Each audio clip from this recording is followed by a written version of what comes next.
சிஸ்டருக்கு வந்து ஒரு கம்மல், கோல்டு கம்மல் வாங்கி கொடுத்தேன். அது வந்து என்னுடைய வாழ்க்கையில மறக்க முடியாத ஒரு நிகழ்ச்சியா நான் நினைச்சுக்கிறேன். நான் வாங்கின முத வெளியூர்ல போய் சம்பாதிச்ச அந்த ரூபாயில இருந்து எடுத்து வந்து அம்மாவுக்கு 10 சேலை வாங்கி கொடுத்தேன். எங்க அப்பா எனக்கு வந்து கிஃப்ட் கொடுத்திருந்தாங்க. பிளஸ் நீ எனக்கு என்ன கிஃப்ட் வாங்கி கொடுப்ப அப்படின்னு கேட்டாங்க. அப்போ நான் அவங்களுக்கு வந்து ஒரு பென் வாங்கி கொடுத்திருந்தேன். 50 வருஷத்துக்கு முன்னாடி அந்த டைம்ல எடுத்த போட்டோவை இப்ப நான் லேமினேஷன் போட்டு ஒரு 2க்கு முன்னாடி கொடுத்தேன். அது எங்க அப்பாவுக்கு ரொம்ப பெரிய சந்தோஷமா இருந்தது.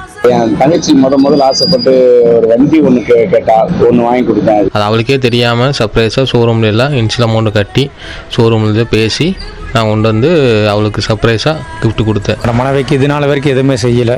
அந்த கொலுசு தான் முதல்ல வாங்கி கொடுத்த ஒரு கிஃப்ட். நான் வாழ்க்கையில் வாங்கின பெரிய கிஃப்ட்டு என் மனைவி தாங்க. இந்த உலகத்துக்கு வர காரணமாக இருந்த என் அம்மாவுக்கு தான் விலைமதிக்க முடியாத கிஃப்ட்டு தங்கத்தில் வாங்கி நான் கொடுத்தேன். என் ஒய்ஃப் வந்து 7 வருஷம் லவ் பண்ணி லவ் மேரேஜ் பண்ணி எல்லா பிரச்சனைகளுக்கு நடுவில் கல்யாணம் பண்ணிக்கிட்டது தான்.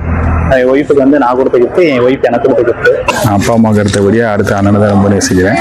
கிஃப்ட்னு பார்த்தீங்கன்னா உங்களுக்கு ஒரு கார் வாங்கி கொடுத்துருக்கேன். என் பையனை எனக்கு ரொம்ப பிடிக்கும். பிரேஸ்லெட் வாங்கி கிஃப்ட் கொடுத்தேன். வேலைக்கு போனதுக்கு அப்புறம் சேலரி வாங்கினதுக்கு ஃபர்ஸ்ட் சேலரி எங்க அம்மாவுக்கு சாரி வாங்கி கொடுத்தேன். ஒரே நாள் பழக்கம் தான். அவங்க ஒரு வயசானவங்க, அவங்களுக்கு வந்து ஒரு புக்கு கொடுத்து அதை வந்து என்னால் மறக்க முடியாத நினைவு. அது நான் பெட்ரோல் பண்ணி ஒரு 2-3 நாள் கழிச்சு எனக்கு ஒரு கால் வந்துச்சு.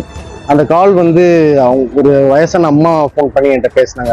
நான் 20 வருஷம் தவறு இருந்து பெற்ற ஒரு குழந்தை, கை குழந்தை 6 மாசம் ஆச்சு. 6 மாசம் ஆகி அவங்களுக்கு ஆப்ரேஷன் பண்ணி உயிருக்கு போராடிட்டு இருந்த நிலையில நீங்க ஒரு ரத்த தானம் கொடுத்துருக்கீங்களே, அந்த ரத்த தானம் கொடுத்ததுக்கு தேங்க்ஸ் தம்பி அப்படின்னு சொல்லி அழுதுகிட்டே எனக்கு ஃபோன் பண்ணி சந்தோஷமா சொன்னாங்க. அதான் என் லைஃப்லேயே நான் உயர்வாக கொடுத்த கிஃப்ட்னு நான் நினைக்கிறேன்.